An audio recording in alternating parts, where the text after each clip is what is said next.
Cleaning the milk container. Clean the milk container each time you prepare milk as described below. Remove the lid. Remove the milk spout.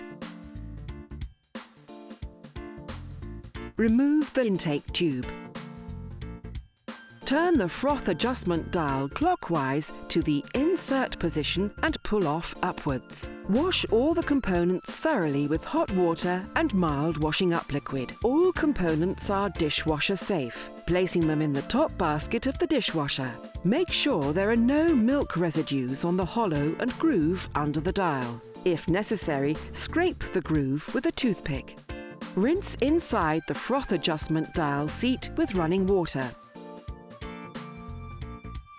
Replace the dial in correspondence to the word insert, spout and milk intake tube.